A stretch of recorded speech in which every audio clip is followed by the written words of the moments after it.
What if business weren't just about profits, but about progress for people, planet, and purpose? Through our Aim to Flourish program, students are discovering real enterprises doing exactly that. Hello, my name is Megan Buchter, and I'm the Executive Director at the Fowler Center for Business as an Agent of World Benefit at the Weatherhead School of Management at Case Western Reserve University in Cleveland, Ohio. The Fowler Center exists with a vision of a world where business prospers, human beings thrive, and nature flourishes. One of our key initiatives at the Fowler Center is the Aim to Flourish program, which collaborates with professors and universities worldwide. Through this program, students interview business leaders and social entrepreneurs from companies they admire and write stories highlighting how business is a force for good in the world. These stories are published on the Aim to Flourish website, highlighting transformative business innovations that rise to meet today's challenges and pave the way for a flourishing tomorrow. Additionally, every year we honor stories through our Flourish Prizes, a recognition to celebrate bold innovations that don't just respond to change, but anticipate what's needed for a flourishing world. With the United Nations Sustainable Development Goals as our compass and an ever-overlapping ecosystem of needs, health, environment, inclusion, economic well-being, the Flourish Prizes are awarded in 5 thematic categories, each reflecting a critical area of focus. Health, well-being, and human development. Sustainable societies and economies. Climate action and environmental regeneration. Social inclusion and innovation. And catalysts for change and collaboration. Welcome to our Aim to Flourish Speaker Series, where we bring you the stories of leaders and innovators from around the world, a way to celebrate our Flourish Prize honorees who have dared to do business differently. This series is about more than ideas. It's about impact. We're glad you're here. Let's begin. I'm so excited because today I get the chance to talk to founder Alan Hernandez from BioGrip. BioGrip is one of our 2025 Flourish Prize finalists for health, well-being, and human development, which is a new category that we created to recognize innovations from all over the world. I'm also joined here with my colleague Ayushi Argawal, who is the program director for Aim to Flourish, and we're really excited to get a chance to speak to Alan about BioGrip and what really inspired this innovation, and we're excited to get the chance to share this story with the world.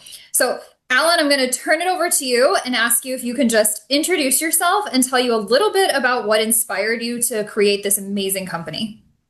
First of all, thank you very much for the invitation. It's such an honor, a pleasure to be here with you.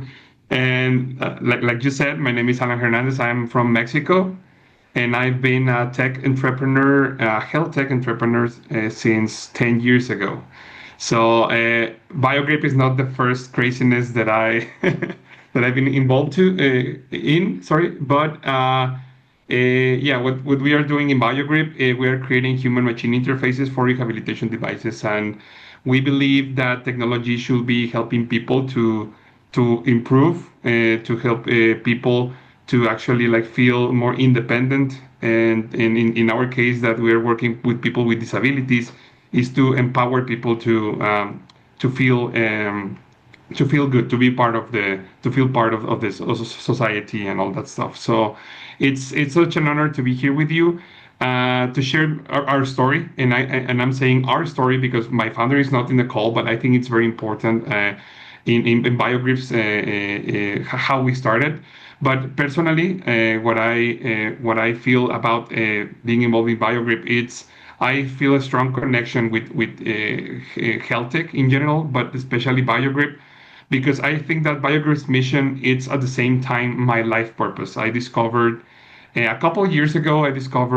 Talking with some people and researching about the Golden Circle from Simon Sinek. I actually found out why I was doing all this stuff since 10 years ago. It is like all the struggle, all the things that just being an entrepreneur itself, it's very difficult, But then you start adding some stuff like doing it in the health tech space. It's like, I don't want to say more difficult because I think that all spaces have their challenges, but regulations, there's other stuff, right? And for me, like being a Latin American founder, looking for a US investment, so you start adding things in the equation, but I figured out why I was doing this to myself.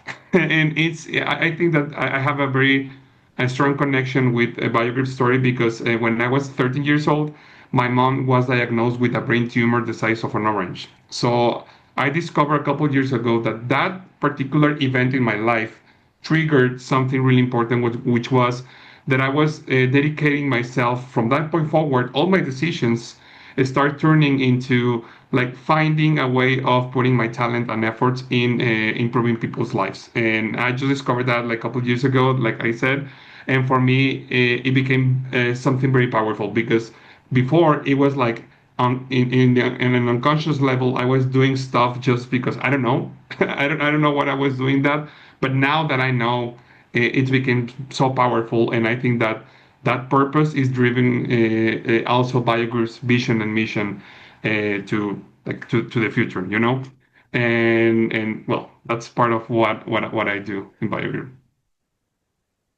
Thank you so much for sharing the inspiration behind the company. Can you tell us just a little bit about what BioGrip does, what it is? We know a little bit because we've read the Aim to Flourish story, but for anybody watching, can you tell us a little bit about what exactly you do?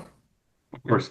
I will start with what BioGrip is today, and then I'm gonna like I think it's very important to say like the beginning of BioGrip. But right now, our core technology it's a human-machine interface. So we are connecting people with robotic systems. Okay, so we have a non-invasive device, a neuromuscular interface that is connected over the skin, capturing biological signals, in this case, electricity from the nerves.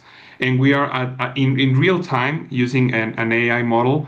We are capturing those signals and translating those signals into actions. So when I say robotic systems, I mean right now we are working in very specifically in rehabilitation devices, and more specifically, we are working in. We already developed a bionic arm, an artificial limb for people with arm amputations. And now I'm going to tell you how BioGrip started because actually we started out not or working in this core technology, but we started with the artificial limb, and that's something really amazing because my co-founder and well, the founder of BioGrip, because he was a solo founder at the beginning, Israel Gonzalez, he started out BioGrip while recovering from a potential lifetime disability. He was diagnosed with Lyme disease back in 2018, and he began to lose functionality, mobility, arms and legs. He started like having a lot of difficulties because he was late diagnosed with Lyme disease. So one thing led to another, and he met our first ambassador. For us, ambassador is a person with a disability, in this case, an arm amputation. So he met Jose Luis, which is our first ambassador. He's a bilateral amputee. And that was actually why we started out with arms. I mean, there's always this question when you're in like pitch competition stuff, like why arms? I mean, if you think in market size and stuff, it is like more intelligent to start working with legs, right? But the answer is very simple. It was because the first person that came into our door was a person with an arm amputation. That was it. Israel started BioGrip, not thinking about startup, not thinking about a tech company. He was just trying to help somebody else because he was unable to help himself. So it was something about like helping people to feel, like to start like rehabilitating himself.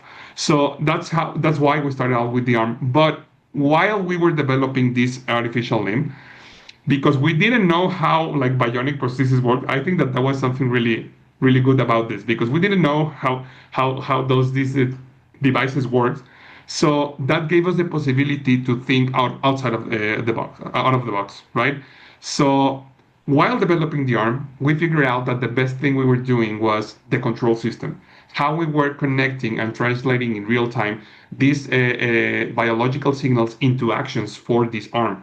So that's how BioGrip turned out to be like an interface, robotic interface technology rather than just prosthetic arms, because that technology is now a platform that it's unleashing unleashing the power of different solutions. Let me tell you like what we are working on right now. I mean, we already have the arm. Just to close the statement of the arm, we started an ambassador program. Right now we have 8 users, 10 arms delivered. and people like using the arm on a daily basis. But last year we started a collaboration with a transplant team in Mexico, which is called a Tlalpan team, and this group, led by Dr. Iglesias, they performed the first bilateral full arm transplant in the world. So we are started working with our technology to start developing a rehabilitation system for post-transplant surgeries, in this case, like arm transplants, right? So what we are working on right now, it's an artificial nerve system that it's intended to rehabilitate people with these very difficult extreme surgeries, to at the end of the day to have better mobility, better functionality while receiving the arm from in this case a dead body, right? So that's how our core technology is not only helping like in the prosthetic field, but actually like creating like new things that you haven't seen before, you know. That's very interesting, Alan. And I think, so I must say, you're a serial entrepreneur, has been doing it quite a while. And hearing your inspired story, and I know your co-founder is also not here in Israel, but I mean, what inspired you guys to actually make it as a business innovation, it's really incredible. My, I know, like, so for entrepreneurs, it's very common to actually share the impact in terms of numbers. And I know you would be doing that in a lot of your pitches and raising the funds. But here at Aim to Flourish, we also want to discover the human side of impact more. So my question is, I mean, if I talk to you or if I ask you, I mean, what's the impact that you have seen BioGrip has had on human lives, or any particular interesting story, personal story that you would like to share in terms of impact? We would love to hear. We would Of love to hear course, about that. there's like 10 hours of material that I can share with you. But yeah, from the top of my head, I think that I can share some stories from our ambassadors, especially Jose Luis or Diana, who both were the first ambassador that we had like since 3 years ago, something like that. And for example, I remember an interview we did with Diana to create some media material, videos, etc. And she was sharing something really interesting. Sadly, many of these people have been scammed in the past. So that's something really sad that people take advantage of people with disabilities with the like by making false promises or hope, and playing with that. So for her, when she joined us, she was right at that point, like she was scammed, and obviously she was heartbroken and like hopeless. So for her, it was like, there's these guys who are not asking for money. Actually, they are like providing me this device for free, because let me tell you something. There was a businessman in Mexico, well, like 2 years ago, who knew about BioGrip, and he decided to make a donation. So that was actually our first source of revenue. When the arm was a prototype, he decided to donate 10 devices so we can develop that technology and then provide those devices for free. So at that time, she already spent money in like devices that were like trash, garbage, or horrible devices. And when she joined us, she was like obviously at the beginning, like giving space, because she was like, I don't want to be scammed again. I don't want to feel this way again. So she shared that finding this family or being part of BioGrip, not as a company that is providing you a service or giving you a product, but actually for her, it was like, even if I don't receive the arm, I mean, let's imagine that I don't receive anything, like anything from the beginning, the prosthetic itself, uh, I feel rehabilitated right now without the arm. So you learn something really important, that in talking specifically about like an amputation, you lose a part of your body. So there's a dual, obviously, like when you lose someone you love, right? It's almost the same. You lose a part of your body that you will never get back. And actually, we will not give you that back. That's something that no one can give you back. But you understand that having an amputation or losing a part of your body, there's so much more that you need to take care of. So the solution is not the arm. The arm is a vehicle. Okay, the arm is just a vehicle of feeling empowered again. I remember the first time that I met Diana. She was wearing a jacket over her limbs because she's a bilateral amputee as well. And I remember I'm very like I always like looking observing like people in this way. So I took a look at her, and actually her posture was like, I don't know the exact word in English, but you know what I'm saying, like shy and covering her limbs. And after we placed the arms that same day, I mean, she was like opening her chest. So you saw what the arm is doing. I mean, the arm is not the solution itself. The arm is the vehicle, and that's something really cool. And I'm gonna take a quote from Jose Luis, our first ambassador. I remember one call. Actually, I use this in my pitches as well because I think it's very powerful. But he once mentioned us that BioGrip gives the meaning of the word hope. So that's something really powerful if you think about it, because you're talking about technology, but the technology that you're creating is actually making an impact on someone that has already lost hope, and then you're giving that hope back, not the arm, not the technology, not the device, hope. That's something really powerful, and that's the best thing that we are doing. That's how, even if we are struggling a lot, even if last year I was raising money, and even I was very close to to be in the ground, like lose, like almost like at the end of my timeline. That's the kind of stuff that makes you like get the jump out of the bed and say, okay, let's do it one more day, because the impact, it's I mean, I there's no words to describe the feeling by hearing these stories from them. So, Ellen, I think this is like, I mean, that's what entrepreneurs are, right? Like, no, they are at most hopeful optimists. And Yes. I mean, that's what I think a dream is all about. That's something like you dream not while you're sleeping, but that gives you power and energy to kind of get out of the bed and just when you think that fuel is running out, but you still are there. And I think what you shared just a few minutes back, it was so powerful. It was so captivating that I think Megan and I, we were just enamored and we were like, okay, wow. I mean, something that's puts across the emotional side of, I would say, health tech or the space rather.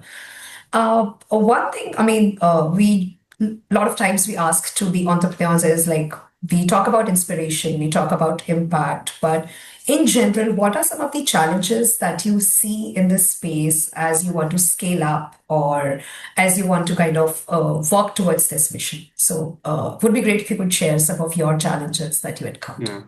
From the business side, tech side, or like in your life? Because Anything that you, I think we would be like very more interested in terms of, I would say, challenges as an entrepreneur, because I okay. mean, this is something that like I think a lot of our students, a lot of our community see that like, I mean, as entrepreneurs, irrespective of whatever space you are in, Yes. what are those challenges that you like encounter on a daily I think basis? I think the first one, it's more of a personal challenge, and it's believe in yourself. I know that it's like all like everyone is telling you that, but if you don't believe that you can actually like rock it, and to like actually feel that you're on the same level of high tech startups all over the world, I think that the first thing is believe in yourself, believing in what started out in your garage with two people, my co-founder and myself, that could actually make an impact and change the world. I think that's the first thing. You need to personally believe in what you are doing, and that it's like that you have something interesting, because if not, you will not be able to talk or to convince other people, or let's say investors, for example, right? So that's the first part, and the second one is the team. I think that for us,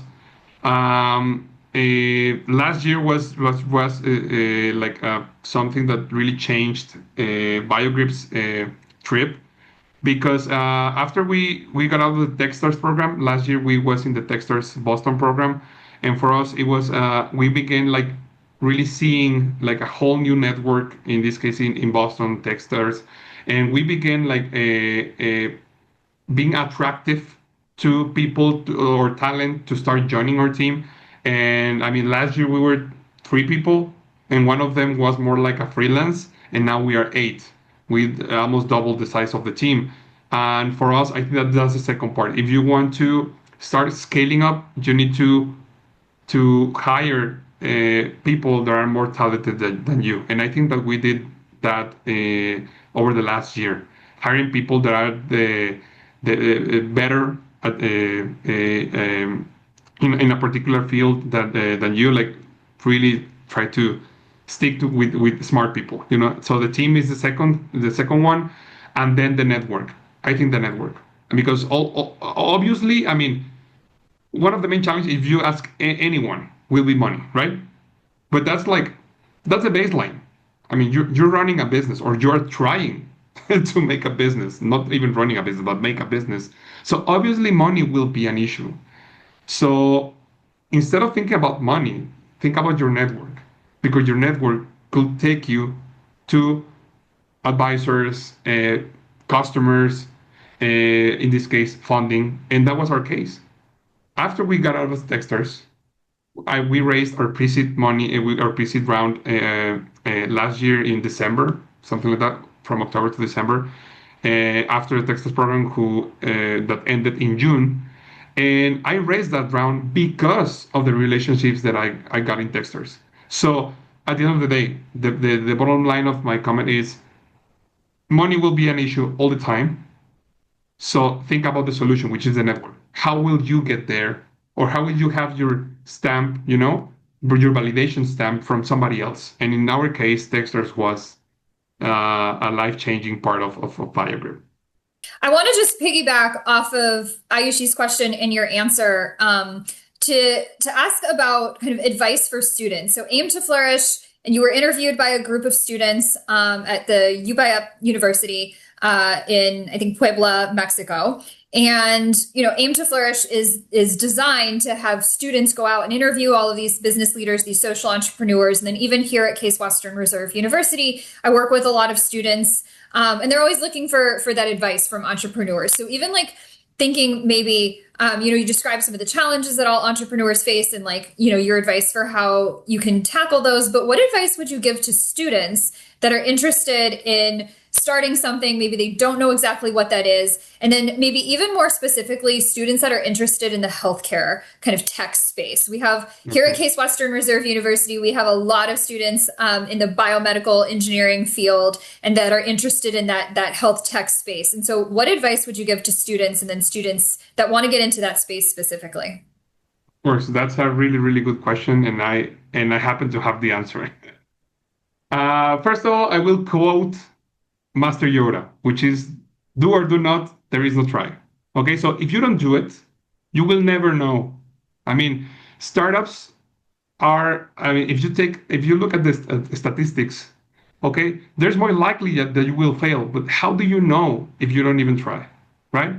And so my advice with that, by saying that is find your purpose. Find your purpose. For me, I mentioned at the beginning of the interview, when I found out this event of my mother, which gave me the purpose of working in this field. I think that you need to find that or take a moment before you start something, because you need to ask yourself, why am I doing this? Why? Okay. So if the answer is money, this is not the smartest. This is not smart. This is not the smart way to get money, because and take a look. I'm not saying that money is not important, but money should not be your. Why are you doing this? Okay, there needs to be something that is pushing you, like to really to think about, like when I die. I mean, I will not be able to see my impact, even I don't know, I will die and I will not see it, but you need to believe in that impact that you will have, even if you are not here.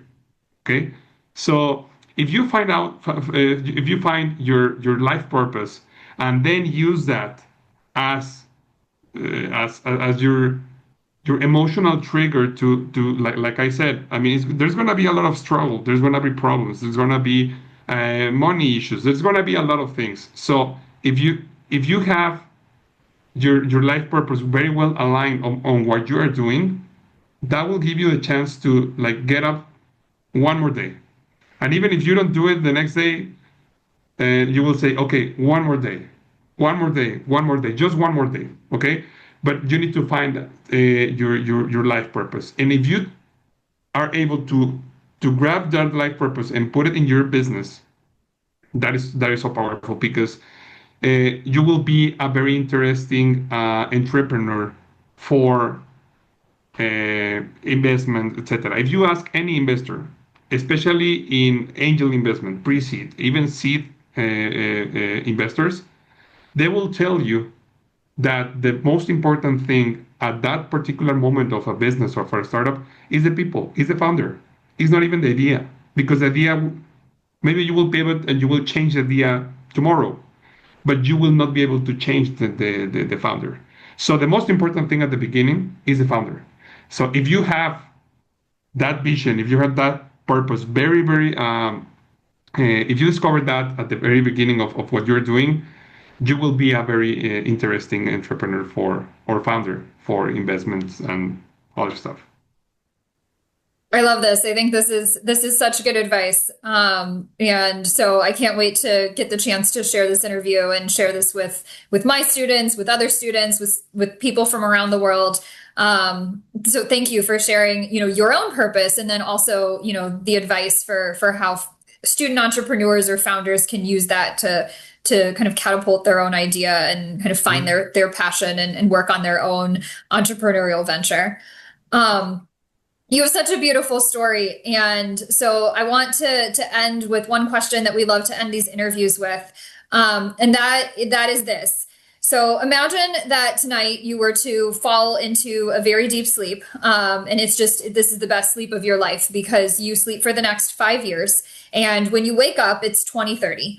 And you look around and everything that you've dreamed of accomplishing has come true. BioGrip is exactly where you want it to be. The, maybe health tech space or industry is exactly where you want it to be. I'd love to hear you describe your vision. What's happening around you? What do you see when you wake up? Everything is exactly as you want it to be. Okay, so it will be like a world where people with disabilities, in this case, like you will not even see it. You will not even realize that someone maybe like you're talk or someone that you're talking to has a disability. I mean, a world where not only the space or the cities are designed for people with disabilities, but technology has already like achieved something really important, which is like equal of opportunities, but in a way that you will not be able to even see a disability for somebody else. In this case, for example, an arm transplant an amputation, for example. So that will be my dream, like to like create accessible technology that people is actually using it because technology is out there. The technology, it's already being developed, or maybe like 10 years ago there was something close to what we are doing. But the question is why don't you see it in the streets? Why do you, so there's something there, right? And so sometimes it's not about the tech, it's not about technology, it's how do you make it usable and actually accessible. And at the end of the day, the technology should be serving people. So that will be my dream. I love it. I love it. What a beautiful dream. The first part when you started talking about, a world where we don't even see disabilities gave me chills. But I really hope that the kind of by answering that question here in this interview, you've breathed that into reality. And I think that world is coming. Alan Hernandez, thank you so much for joining us today. We have just had the absolute best time learning about BioGrip, hearing about your story, getting the chance to meet you.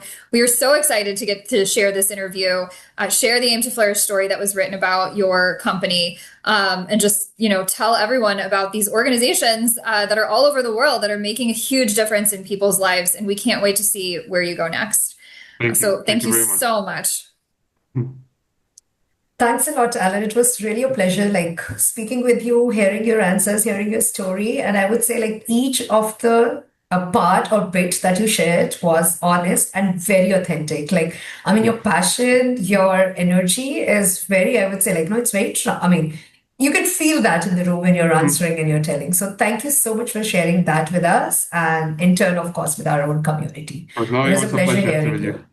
Yeah, it was a pleasure to meet you. And thank you very much again for the invitation. There's always, I mean, always very, very important for us to have these spaces where we can share. So yeah, I'm glad that you invite us. Wonderful. Thank you. Thank you again.